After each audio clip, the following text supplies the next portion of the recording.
Salut à tous, ici William Pérusse. Comme je l'ai promis dans l'épisode consacré à l'appel de Cthulhu, on entre aujourd'hui pour la première fois dans la littérature québécoise.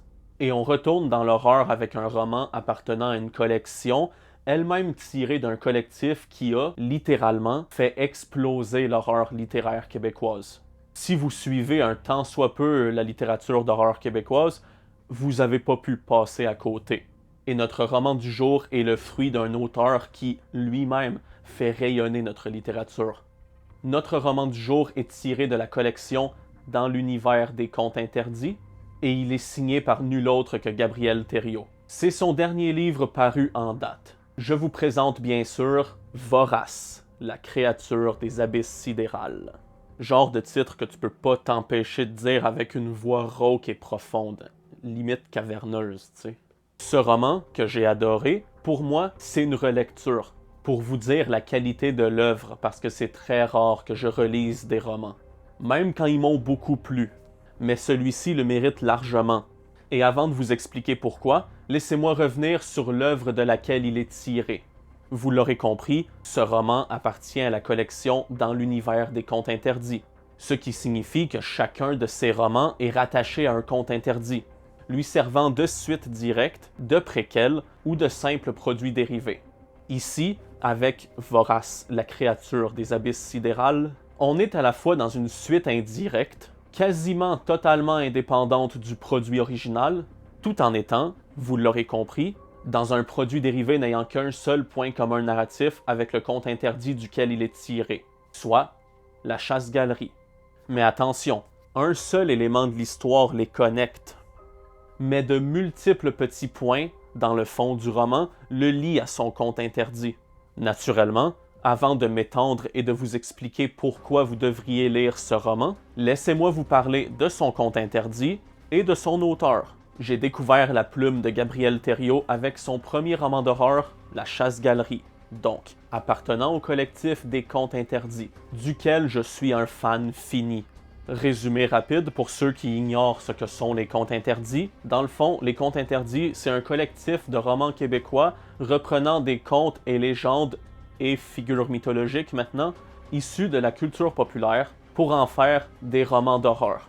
Et ce roman, pour moi, ça a tout de suite été un immense coup de cœur. Outre l'histoire qui est captivante, les personnages parmi les plus marquants de tout ce collectif, cette prose enivrante par laquelle nous est livrée cette narration à la première personne débitée par un haïssable personnage, exception faite de la qualité générale du roman pour son histoire en tant que telle, sachez que La Chasse-Galerie, par Gabriel Thériault, c'est pas seulement un excellent roman d'horreur. C'est un roman tout simplement brillant. J'adorerais pouvoir vous expliquer pourquoi, en quoi, pouvoir tout vous décortiquer, parce qu'il y en aurait long à dire, à analyser, à comprendre. Mais ça m'obligerait à vous divulguer la nature notamment du narrateur, ainsi que plusieurs points du récit qui vont dans ce sens. Et ça, je me refuse à le faire. Ça vous gâcherait le plaisir de lecture et surtout l'éblouissement de la découverte. Juste, faites-moi confiance et foncez lire La Chasse-Galerie.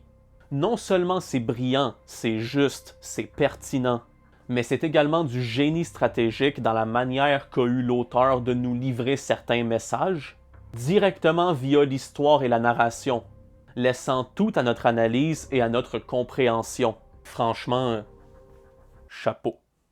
Par la suite, évidemment, j'ai eu envie d'en lire plus. S'en est suivi une lecture de Pour quelques vapeurs de femmes, dont je ne dirai rien de plus à part le fait que c'est très bon.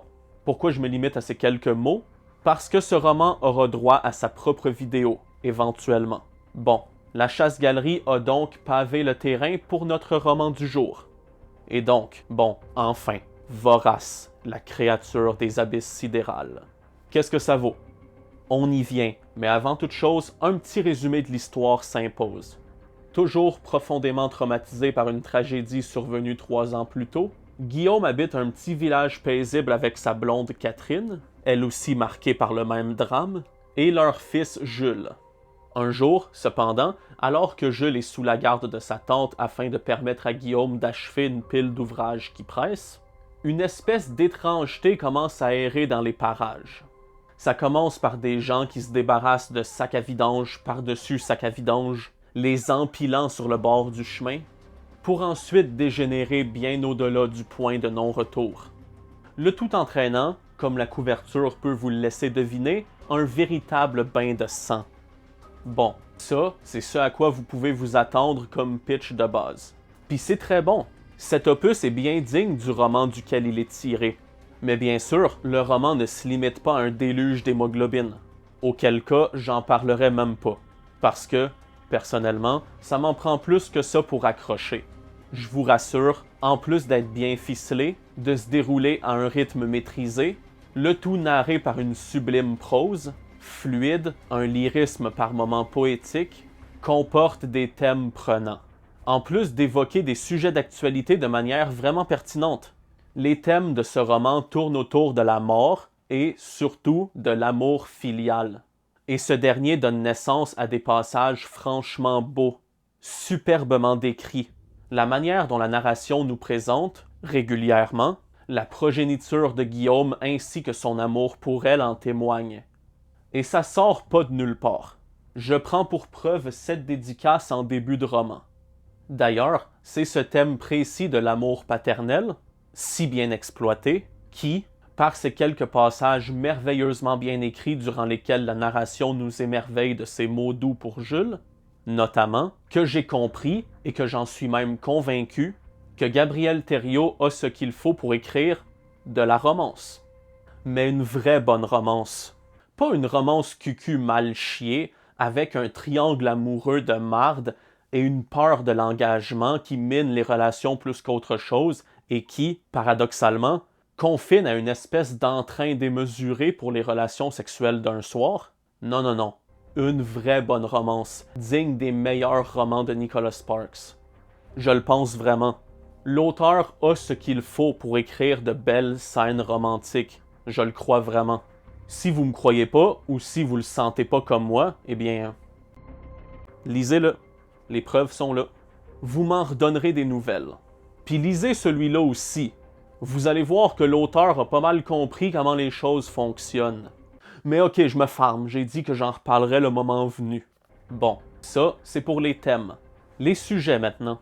Dans la chasse-galerie, certains personnages, l'un plus que tous les autres, avaient fréquemment la politique au bord des lèvres. Ou en tout cas, les sujets politisés plus que la politique en elle-même, mais bon, pour certains, c'est du bonnet blanc, blanc bonnet. Donc, Et c'est également présent ici. Et les personnages, ici aussi, évoquent quelques sujets, tantôt politiques, surtout sociaux, mais devenus politisés à force d'être récupérés par les diverses figures politiques et politisées des diverses sphères médiatiques. Et je vous cacherai pas que les diverses tirades politiques présentes dans ce roman ont le mérite de la pertinence. Bien évidemment, ça dure pas des pages et des pages. C'est pas un essai non plus, et ce serait pas le bon véhicule pour l'être de toute façon. Mais c'est suffisamment long pour être cohérent avec le déroulement de l'histoire et la personnalité des personnages, puisque la plupart des dits sujets évoqués prennent place durant des dialogues. Et le tout se rapproche davantage du constat exaspéré face à des idéologies qui partent dans tous les sens. Par exemple, il y a une conversation entre deux personnages que j'ai bien appréciés qui portent sur la violence et la civilisation. Et la dite conversation a une forte valeur dans l'idée qu'elle soumet, comme un tricot qu'il nous est offert de terminer, comme on l'entend, tout en demeurant cohérent avec ce que l'auteur nous a brodé en premier lieu. À côté de tout ça, encore une fois, l'histoire est très bonne. L'horreur est bien dosée, la violence de même, tout en cohérence avec l'histoire et les révélations quant à la menace qui a fait de tout ce village son bac à sable macabre, sans pour autant trahir ce qui avait été initié par la chasse-galerie. Et la narration est parmi les points forts du roman. La plume de Gabriel Thériault est magnifique. Son lyrisme sert l'ouvrage.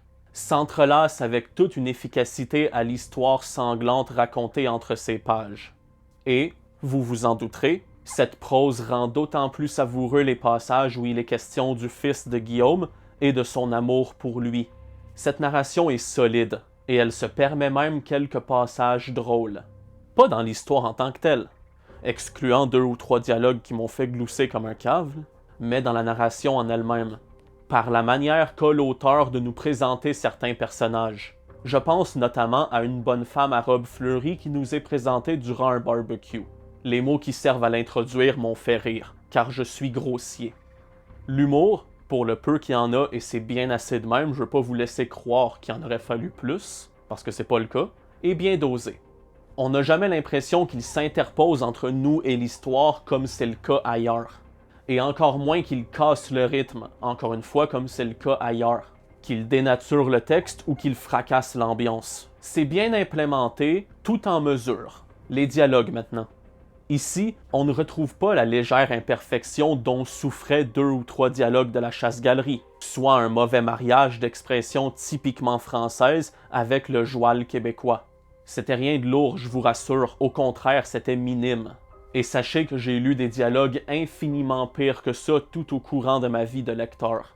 Mais pour un maniaque des dialogues comme moi, ça se remarquait. Ici, on n'a pas du tout le même problème. Les dialogues sont bien écrits, consistants, et par certains d'entre eux passent la plupart des réflexions et portes ouvertes au débat et à la conversation qu'a à nous proposer ce roman. J'ai aimé ça. Les personnages maintenant. La relation entre Guillaume et sa blonde est plutôt réaliste, malheureusement ternie par un passé tragique, par la rancœur d'un bord et la culpabilité, la honte de l'autre.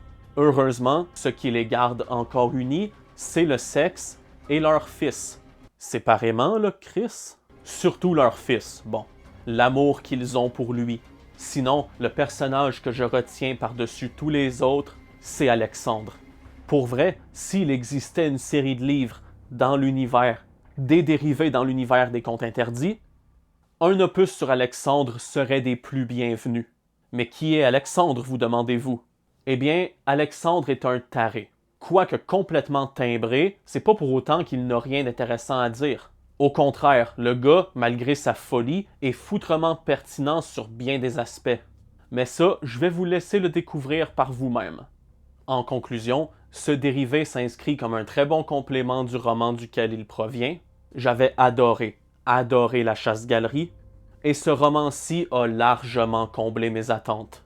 Vorace, la créature des abysses sidérales, m'a servi une nouvelle couche sanglante de tout ce que j'avais adoré chez l'auteur dans la chasse-galerie, soit une finesse analytique contemporaine mêlée à de l'horreur bien maîtrisée, bien dosée, le tout porté par une histoire captivante. Ce dérivé est une réussite, je ne peux que vous le recommander. Mais lisez la chasse-galerie avant. Par contre, si vous n'avez pas aimé la chasse-galerie, ben vous risquez quand même d'aimer Vorace, la créature des abysses sidérales, qui est, en quelque sorte, plus abordable. Sur ce, c'est ce qui conclut cette vidéo. N'hésitez pas à commenter, à partager et à vous abonner pour toujours plus de contenu portant sur la littérature, mais pas que. Allez, salut!